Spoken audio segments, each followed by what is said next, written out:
our next panel of entrepreneurs, and to moderate that panel is Valerie McDevitt. All right, we're going to get started.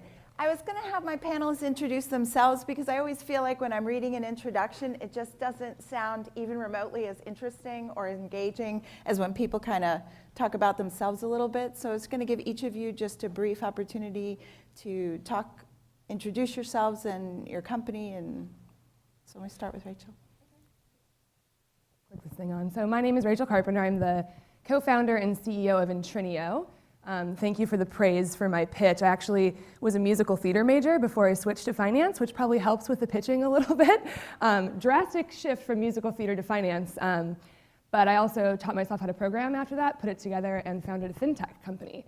So Intrinio, which is I'm the CEO of, is a financial data platform.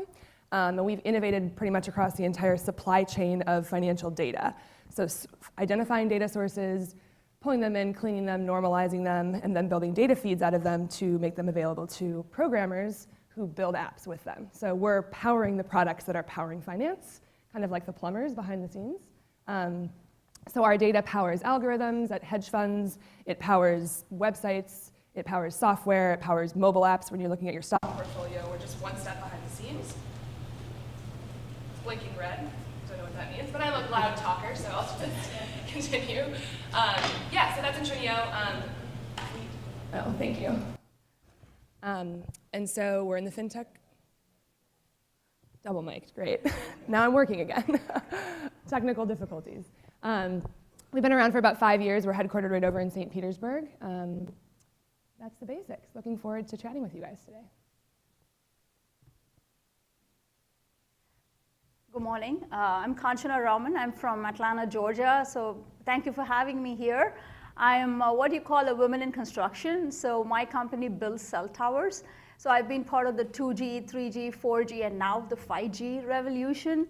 So the minute you say 5G, everybody really gets excited because as a consumer, it is better data speeds. And I think all of us know how life is when your device slows down on you. So really happy to be in the new technology. It motivates me every day to go to work, not like taking care of your sick grandma like the previous guy said. I think, so just to be able to work in new technology and also have a purpose where, during the telecom evolution, telecom gave an opportunity to connect people in the remotest of villages. And now with the 5G technology, we're looking at robotic surgeries, connected cars, safer roads. So it just excites me to be in an industry that has purpose, meaning, and greater good for the world. So yeah, I founded the company 22 years ago, so I've been in business for a long time. Both of my kids grew up in the business, and in 2015, I sold my business to a $19 billion company, and I'm working through my exit right now. So I also started a second business in data analytics, basically data analytics and telecom as well. After a few years of being in an industry, you kind of become a subject matter expert in one industry, and you really don't have a plan B. Great. Hi, I'm Ron Pollack. I already said that I'm a member of TiE's board of directors. I was introduced to TiE last year at this event by my friend Sarah, and Valerie and I have now been friends for a year. I'm here substituting for the CEO of a company that I seeded in 2016 called Telepathy Labs. My CEO, Jocelyn Baudet, presented at Synapse on behalf of TiE, but she can't be here today. I am a hedge fund manager by training, before that an investment banker, but I've been a serial angel investor since really the late 1990s. I have done a lot of investments. My hat's off to Steve McDonald. I've done nothing at that scale. But I was frustrated at how little I could do to help some of the companies that I was involved with, even though it seemed like there was an ability to give advice and an interest in having my involvement in money. So with Telepathy, when Jocelyn approached me to back her, I made the decision to be all in. So I'm now a founder, not just an investor. I've been there since day one, and I've seen the company grow. I'm not a technologist by nature, although Steve Ballmer and I fought for computer time in 1969 in elementary school. I'm just a finance guy and an investor. So you can tell we have a pretty diverse panel, which is going to be fun. You know, one of the things, and we've been hearing about everybody's story, one of those things is that when you're thinking about hindsight and you're looking back at some of the decisions you made, you're going, gosh, I really learned from that, or that was really something I would do differently. Is there an experience that you had on your entrepreneurial journey that, you know, there's a useful lesson to learn, or one that you would like to share with the group? And then when it gets to you, Ron, I'm going to turn it around and say, what were the things that you experienced in your funding experience with companies that you realized afterwards, gosh, we should have done that differently? Start with Rachel. Wow, there's too many to count. Yeah. I guess I'll center mine a little bit around fundraising. We beat our heads against the wall for a long time trying to use a Bloomberg comparison. What we're doing is a lot different from a Bloomberg terminal. It's really plumbing and APIs. But when you think about the fintech investor landscape, most people think about payments and lending and all of these consumer-facing products that most people are familiar with. There's not a whole lot of infrastructure-level fintech firms and investors out there. So we went out, you know, trying to familiarize people with what we were doing and thought people would understand what a Bloomberg terminal was. But their response was, you're never going to take down Michael Bloomberg. What do you think you're doing? And so I beat my head against the wall a lot talking to those firms.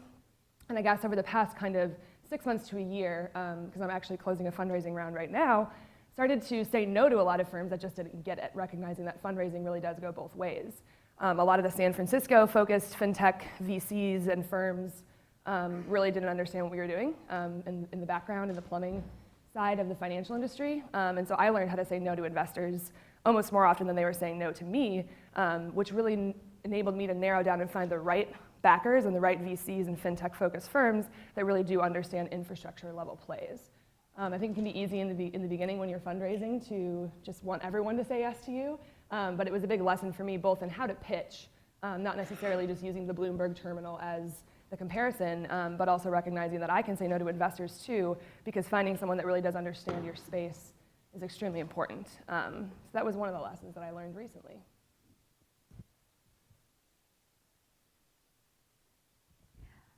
I think for me along the way, there was this few years where we were growing very rapidly, almost 4 or 5x. And I think I took my eye off the ball when it came to collections. And in name of customer service, I was just focused on working, quality, deliverables, and then we got behind in a big way. And I think that was probably my biggest lesson, is to draw the line between customer service, but also take care of you, the health of your company. So I think that's something I try to live in the present and not think about it. But these are things that, my CFO always tells me, history is relevant, so don't forget those things. So I think that would probably be my story. I just wanted to make sure that Julia was able to get here. So Julia, if you could join the panel here with us. Thank you. Yay! Especially because she's one of our award winners today, so I know you're not going to want to miss her part of the story here. Nothing like making an entrance, right? That's right. So my name is Julia McGregor Peralta, and I am the founder and CEO of Global Safety Management. I've actually been an entrepreneur my whole life, and this is the first time I've started a business with venture capital. So basically, bleach products, chemical products like bleach, require by law product safety information, first aid labeling, and other documents called safety data sheets. And so in order to sell products to the employers, manufacturers and distributors have to create these safety data sheets, these product labels and safety data sheets. And we have patent pending technology that makes it possible to do this in minutes and hours, not days, weeks, and even months. That happens in the industry. And you don't have to be an expert.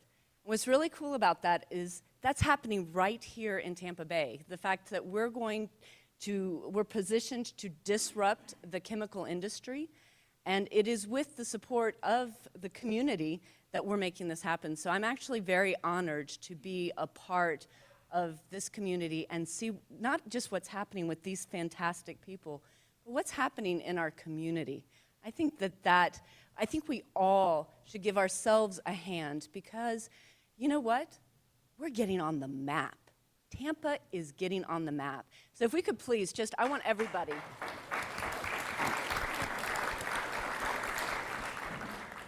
Well, I'm going to go ahead. I've got a mic too. I'm going to go ahead and have you answer the sort of the hindsight question that some of your co-panelists have just answered. And then I'm going to follow up on your comment about Tampa Bay. Okay. I believe the hindsight question Was if you're looking back at your journey in hindsight, either in this business or in others, what is something you could learn from for this audience that you're looking back on it, you're going, gosh, I would have done that differently, or I would have played that in another way now that I've looked back on it? So first of all, I'm a big believer in you can't go back and rewrite history, right? You can learn from it, but you can't rewrite it. Absolutely. Because you are what you are because of those experiences. And I have lots of things. I have lots of T-shirts. What I would say is one of the things that I learned the hard way is when you're starting a company, you will often you don't have money. You don't have you're building. It's a challenge. You're trying to get out there in the marketplace, and so when you'll often give titles to people, big titles, because that's kind of all you really have to give at that time. So you give these big titles, but the problem is that as you grow, inevitably you have to take those titles away. So when you promote someone, and then you build this fantastic team, and you start to build the organization. And so what I would say is one of the hardest things to do, if you can avoid it, do, because one of the hardest things to do is sit down in front of somebody and say, I've got to put somebody above you, and I have to take that title away. That's a really good comment. I'm going to let Ron answer the hindsight question. And what's my version of it? So your version of it is you've been primarily the funder up until now. So on the other side of being the person funding these companies, is there something that you learned from on that side of the equation that you'd like to share? And you don't have to. But Oh, it's okay. If you're going to invest, you need to be hooked by excitement. And so obviously the first thing that you respond to is somebody who has a good pitch or has a magnetic personality. So it's sort of a sales first interaction. And I think for a company, sales drive what's going on. And you have to have somebody state the vision and push. But at the end of the day, it's rarely the inability to sell that breaks the companies down. You may not get the customer as fast as you want, or you may not have gotten the customer or the market penetration that you needed. It's the ability to execute is what I underestimated over the years. And all execution is problematic. There is no business plan that lays out for you everything that's going to go wrong. So you need to find an entrepreneur or an entrepreneurial team that will fight through everything that's going to happen. The guy that they wanted to hire didn't work out. The customer restructured and moved on to something else. We couldn't get the money that we needed, and we can't execute on the business plan. The companies that survived and ultimately paid off for me were the companies that the management team stayed with it and retooled in a way where they got excited again. And were willing to sell the new version, not sort of muddling along that they didn't get their first vision and, I should feel sorry for them. It's more like, okay, we got it. So that's, to me, it comes back to the people that you're backing, but it's the skill set that I misunderstood. I thought only the sale and the ability to pitch was right, and it's really not. It's the ability to execute against that. Just in following up on that, I'd recently seen the founder of TaskRabbit present, and she talked about how she got to the top of this one mountain, and then she realized as a company that how do we get to the other mountains? How do we scale? How do we take this company to the next level versus just sort of muddle through on that sales and have an adequate product? And she described this like really intense pivot point where they went back and they basically rewrote all the software. And they were like, we're going to go back and start from scratch because that's how we make all these other mountains. For your companies, do you have that, in your experience, have you guys had that moment, that pivot point where you went, oh, this has been a really critical moment where we made a decision that really had a transformative effect on the company in a positive way? Start, Rachel. Yeah, absolutely. That's the story of how we got started, actually. We had a giant pivot, like, right away from the beginning, which landed us in the data business in and of itself. My co-founder and I were actually originally trying to build a valuation engine. Totally normal thing for a college student to be focusing on. But valuation services is an industry that's actually very ripe for disruption. All you're doing typically is slapping a multiple on your revenues in some spreadsheet and then charging a bunch of billable hours from an accountancy firm. And so we were going to build a web application to automate valuations for public companies, private companies, investors to value their portfolio of startups, even estates and things like that. So we graduated with our finance and accounting degrees, taught ourselves how to program, and built the entire thing. Took us a year, blissfully unaware of how expensive all of the data was going to be, because a job like that is very data intensive. Just even think about public company valuation. You need stock prices, you need comps, you need all types of data points. And so we spent an entire year of our lives building an app, and the data that we needed costed close to $1 million a year. For anybody who's familiar with the financial data industry, that's how bad it is. To put fuel in your car, if you're building something for the financial industry, is literally $1 million a year sometimes for that data. So it stopped us dead in our tracks, made us realize at that pivotal moment, wow, we can't even continue building this app because we'll never be able to afford the data. For a startup to justify that kind of an expense early on, well, you have to raise like $10 million day one to justify that input. So that was a huge, huge pivot for us. We literally had to shelve the entire application we were trying to build, and that was the year that we really dove into figuring out what was wrong, what was broken with financial data. So painful, right? An entire year of your life, but a very, very important lesson that set us on the track that we are on today. So looking for, is there that pivot point? Had you had an experience in your company where you made just this critical decision that was a good decision that changed the course of your company? I think for me it was going global. So in the first few years of being in business, I actually worked in 17 countries, and that was definitely not part of my vision or mission statement. And it just happened. And suddenly, you're learning international taxes, and you're not that big, you're still a startup, and you're learning about international taxes, visas, and things like that. And I remember back in the day, Anderson Consulting, who was actually now, I think, Accenture, told me, why are you getting in so much trouble? Why can't you just have a simple business? You've been in business hardly 24 months, and here you are working in China, Saudi Arabia, South America. But that was the pace. So I started in 1996, and if those of you that were here during the, had a business in the .com time frame, things were just growing. I mean, there was not much you needed to do if you just started a right business and you were part of this big wave.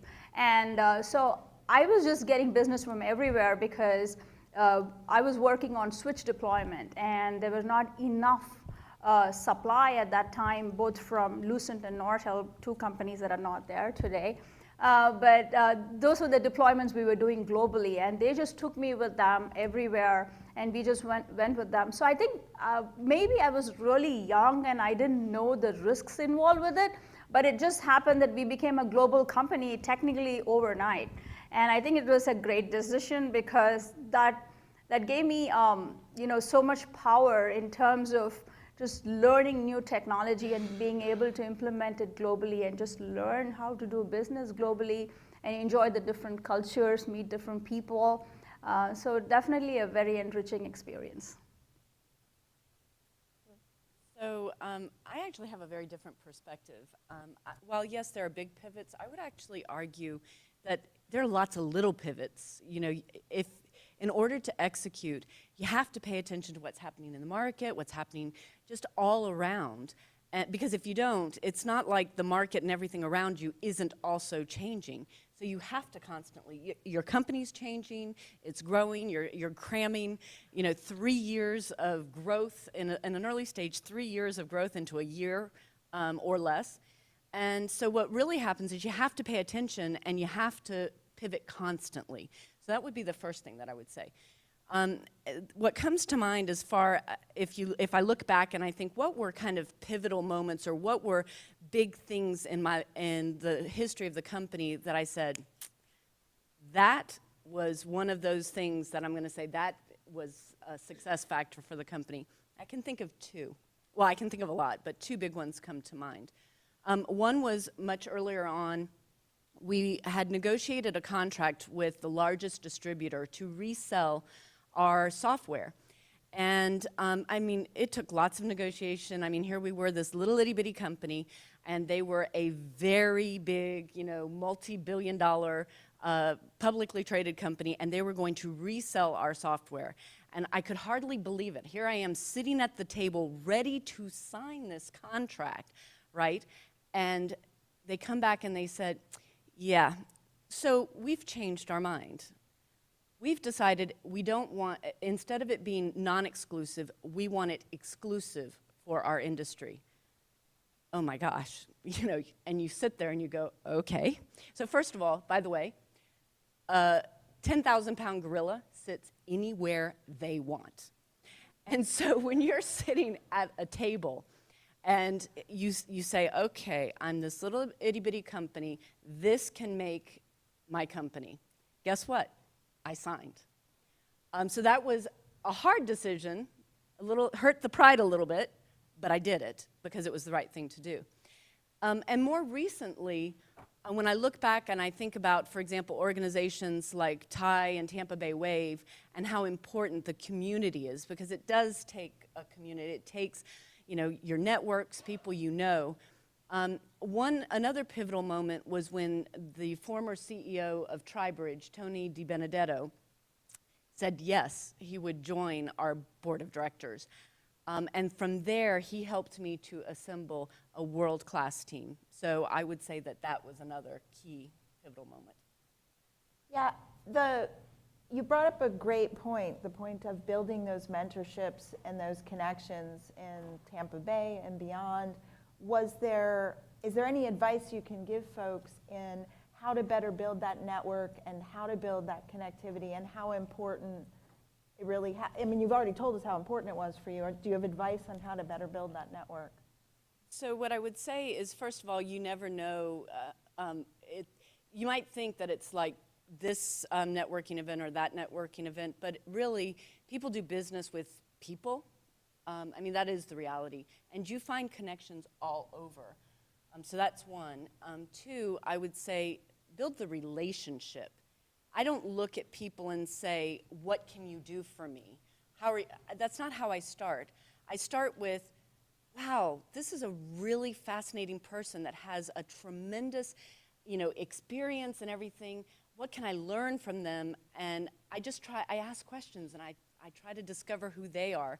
And a lot of times that builds to relationships. And the other thing I look at is, do I know somebody that I can introduce them to?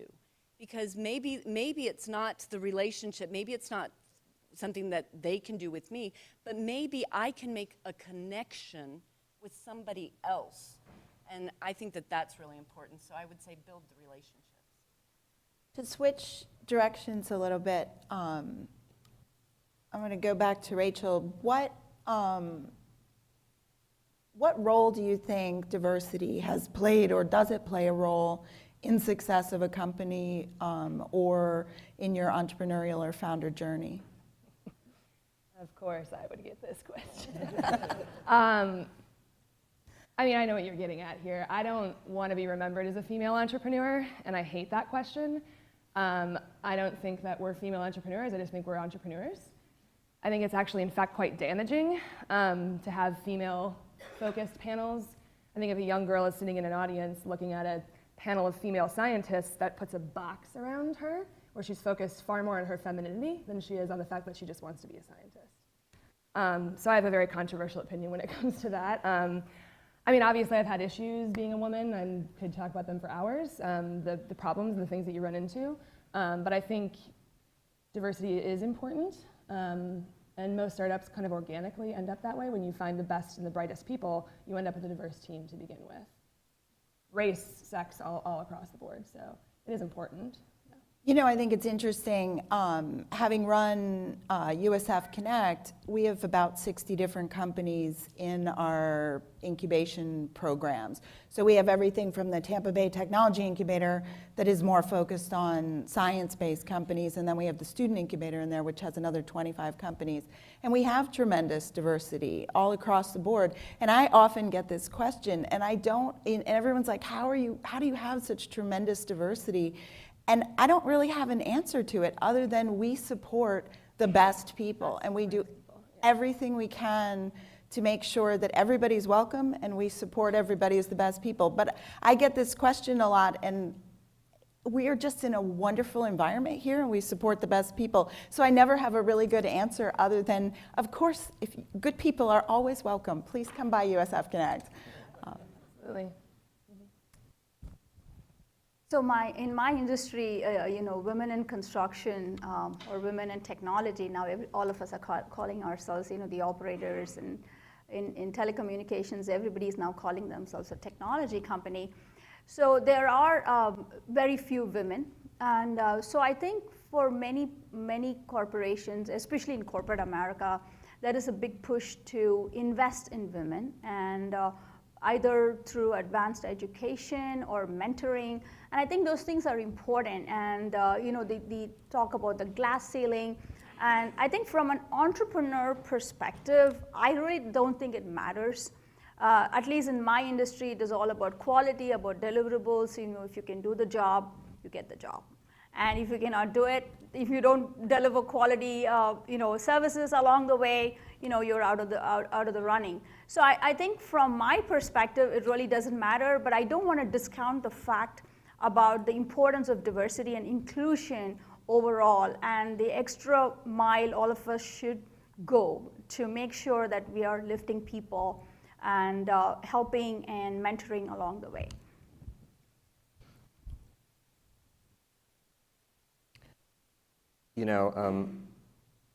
Diversity gets simplified in the press as being a matter of women or LGBT or black or whatever the issue is at the time. The fact is that we all have different social circles, networks, religious beliefs, economic backgrounds, and they influence our opportunities and the resources we have. And we all have to sort of be realistic about where we sit and push forward, okay? So that's just a barrier. I do not want to diminish the barrier that women have had to go through, of a society at one point that said that they should be at home, nor that my black roommate at Harvard Law School had to go through to become a successful investment banker, but growing up black in Boston where there was a lot of hostility towards African Americans. But I want to get to the practical side. We can obviously, raising these issues at a high level sort of takes the cover off of it. So I have a friend who spends her life putting women on corporate boards, and you understand I've backed a company with a woman CEO. At the end of the day, you have to perform, as both of my panelists said. But then how do you perform when you deal inside a limited environment? And I want to take it broader. So just think about what it's like to be a young entrepreneur, in college, and nobody. Like Steve McDonald grew up in a trailer park. You have to find a way through that.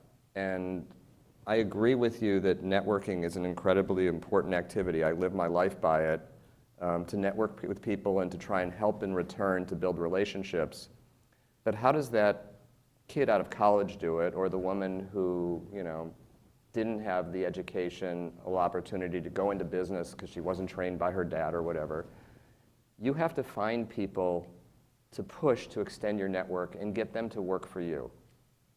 You can never do it on your own. You're not going to make it. So you have to go through life and collect relationships, and then you have to deliver enough to those people that then they in turn will reach for you. So I've done an enormous amount of outreach on behalf of Jocelyn in an area that she doesn't have, but on the other hand, she has great connections in technology, and she has great skills in sales that I don't have. So we all meet people who have skill sets and resources that we don't ourselves have. And the trick of being an entrepreneur is knowing how to utilize that in a way that's not greedy, because people will sense it a mile away. If you're just coming to try and get something for yourself, I'm sorry, they're very busy. But if you lead with giving, and you develop those relationships, you build that network outward. And nobody can do it by himself. You have to, it takes a village, but the village doesn't happen. You just don't show up. You have to build your own version of that village and work it every day. So that's my point. And that's all diversity. Everyone you talk to, this is a real estate guy, that's a finance person, that's a woman, this is an Indian. Doesn't matter. They're all resources that you have to figure out whether they fit your business plan and they fit what you're trying to accomplish, or if you can help them and use them just as a networking tool, it's okay. But that's mechanically how you have to approach it, not at this high level, oh, we're going to create a committee, we're going to have a meeting. It just gets done one-on-one.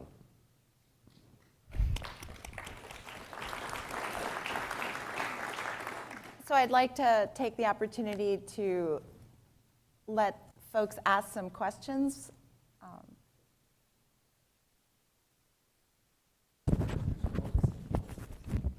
Kanan, you're always asking. I'm always first to ask a question.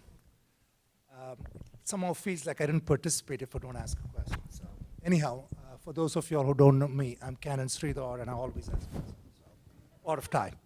But the first comment is to what Rachel, you said about women in entrepreneurship panel. So if you have any rotten tomatoes, you can throw it at me. I've been pushing for this for a year. So I think it's still important. I understand what you say, but still we need to move forward with respect to this stuff. I was the first sales guy for Bell Atlantic in the capital of the Confederacy in Richmond, Virginia, many years ago. So I kind of went through a lot of these things. But more importantly, the question to the panel is, Julia, you talked about the gorilla in the room or the table and having to kind of change your direction. However, I want to understand, when you're looking for that first sale, when you don't have the money, you're kind of strapped for money. How do you position yourself to say no? Because that's just as important for an entrepreneur as saying yes and pivoting. Oh boy, I'm not sure I was the right person to ask that question, because in all honesty, I don't know the answer. I didn't learn how to say no, and that hurt, because what ended up happening is it probably slowed us down in some ways, because you're very opportunistic, especially if you don't have big buckets of money and you're bootstrapping. You got to kill what you eat. So you say, gee, yes, I know this is probably bad business, but it's going to keep the lights on. So yes, it's a good thing to do. In theory, I don't know the answer, because I'm afraid I had to say yes to a lot of deals I probably shouldn't have. I think I said no maybe many years after being in business. I mean, you would throw in these pilots and freebies to kind of gain that momentum and credibility. And I think it's every startup entrepreneur at some point has to do it. I mean, I don't think you can have you have the power to say no. And but after a few years, you do realize, like I said, taking care of yourself, taking care of the health of the company, and also being responsible for your team, you do say no. But it takes a few years, and it takes a few trial and errors and a journey to get there. Yeah, I had to say no to Capital One last year. That was rough. They wanted something custom that wouldn't have necessarily been replicable into other sales. And so it's just understanding the concept of smart growth and having to say no to companies like that is really hard, especially when you're in that industry, and that would be an amazing client to have. You have to grow smart. and make sure that what you're doing is replicable and fits within your business model. And so you just have to be tough and say no. I think Rachel brings up a point, which is it's contextual at the time. So there will be times when you should say no and times when you just have to swallow it and say yes.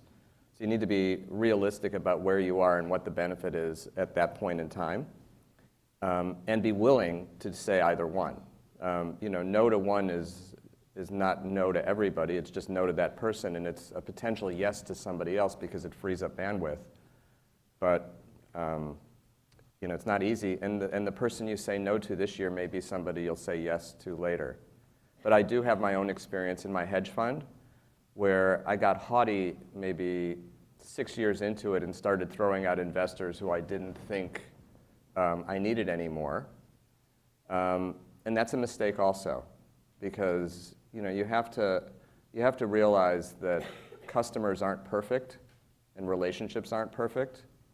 And if you're in you don't have to serve everybody, but you can't run such a high filter that you end up throwing people out and then not having a business. It's always about compromise. And quick to just clarify, I don't mean don't put women up here. I mean don't label it. There's a difference, right? So we. Thank you. On the same topic, this is Chitra. I'm from Pick My Kid. I'm proud to say I'm a women founder. I don't want to hide that identity. So of all the panelists sitting there, this is for everybody here, right? When the question about diversity is put in front of women, we box ourselves saying that, oh, that question says that I'm a woman, right? So diversity, Ron, you answered it excellent. And that's a man who's talking because he can't say that, oh, I don't take diversity, because he has to answer it the way he did it. Like, identity for diversity is inclusion of everyone, women, culture, whatever, students, take anybody and everybody. So as a woman, I would like to tell the women founders, let's always have an inclusion of everybody outside of women and address that question. So it helps everybody in the forum to say that, okay, I'm not hiding behind women as an identity, but I'm also including everybody else to address the diversity. Thank you. So, and as a woman founder of a couple companies, I had the opportunity a couple of years ago to speak with the COO of the Gender Secretariat for the World Bank. And what Esther said that I think is really important is she said when she speaks to her clients, she goes, hey, this is about women. And she goes, okay, now that we got that out of the way, let's talk about return on investment. Because research shows that when you have diversity and you're investing in companies, that you get a far higher return on investment. So, I mean, and we've had this conversation. Initially, this said Woman Entrepreneur Panel, and there's been some news lately about the first woman to get a Nobel Prize. Did anybody see any of that? And then there's been a big discussion about the fact that she said, we are not women in science. I'm a woman scientist. And there is a change. Who wants to be like Rachel said, I am an entrepreneur and I do an incredible job. I just don't want to be a woman entrepreneur. I want to be recognized because I do a great job. So I think that's really an important place. And I want to commend Suhas and the TIE team because they have made this a representation of awesome entrepreneurs of all different backgrounds, and they're just incredible entrepreneurs, not because we said, can we have somebody that's this age and this, but they just picked people that were incredible. Yes, Suhas. Okay. I'd like to make one comment. I think as Chitra said, Ron said it perfectly, having worked for a corporate world and being on many of these committees in the corporation, at the end of it, my career, we came to realize what's most important is diversity of thinking. What we need to bring is diversity of thinking in every business, because that can really take your business to the next level. I have a question for the panelists. If there's one thing each one of you could do it something again, what that thing you would share with the team? You mean like do something differently? Nothing. Nothing. I wouldn't be where I am. I mean, much to your point, right? Like everything is a learning experience. I think that's part of the entrepreneur mindset. Is falling and failing is critical and really important. And if you take those away, then you don't learn anything. So I appreciate all of those moments that many people maybe would look back at and say, oh, I wish that didn't happen. It's all about learning. So I honestly wouldn't change anything about my path thus far.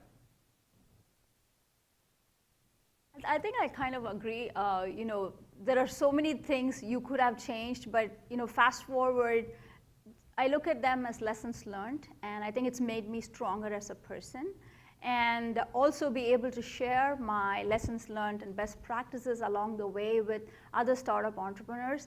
And I think if the entrepreneurial journey was perfect, maybe I would have nothing to share. So yeah, I wouldn't change anything about how my 22-year journey has been. But maybe one thing is, I have to credit the TiE network. I joined TiE in 2009, TiE Atlanta in 2009 as a charter member. So I started off as a charter member in TiE Atlanta. And everybody there was called a serial entrepreneur. I'm like, what is a serial entrepreneur? Why is everybody called serial? I mean, for those of us in the movie world, serial killer is like, yeah. And so I suddenly felt this sense of urgency that I needed to have an exit of sorts. I needed to find somebody who's going to buy my company. And I think, in hindsight, I think in 2009 was when I started thinking that maybe I need to sell my company, have an exit, and start something else. Of course, it took a few years. It happened in 2015. But I definitely want to credit the TiE network, the kind of entrepreneurs I met, and especially if you go to the Valley. I was telling somebody yesterday, once a year they have TiECON in the Valley, and it's just truly amazing to see the kind of talent and people who have had the exit before we all knew what exit was, or like what Steve was saying, there was a time when people, didn't know what it was to have a public company, raise funds, before these things became more easily accessible. So it is truly amazing to learn about them, see their journey. And again, like I said, after coming to TiE, I said, you know what, I need to find a buyer to come and buy me out. So I want to really credit TiE for giving me that, lesson and opportunity to learn. Well, I already said, since I already have answered this question, I actually want to go back to the women in diversity question, since I'm the only one that hasn't said anything. No, that's okay. So when I was bootstrapping, and I'm in regulatory chemical software, hello, you get any more not female than that? You don't. It's definitely a male-dominated industry. But I never saw it that way. I never looked at it like I'm a woman. To Rachel's point, I don't want to be judged by, as a woman. I don't want that disclaimer. Oh, she's great as a woman, or she's a great woman CEO. I don't want that. But I do think, so that's on an individual level. But at a societal level, we have to be aware. The reality, I have found myself, here I am, I'm a woman. And I have found myself in evaluating, almost subconsciously, some of other women with that bias. We have bias as a community, as a country. And the only way it goes away is awareness and looking at it in the face. So I appreciate you guys calling this and having these kinds of entrepreneurial and woman entrepreneur events, having that. It's important. But yes, to your point, don't judge me as a woman CEO or a woman founder or as a woman entrepreneur. In fact, studies show that we women, we can take the men on.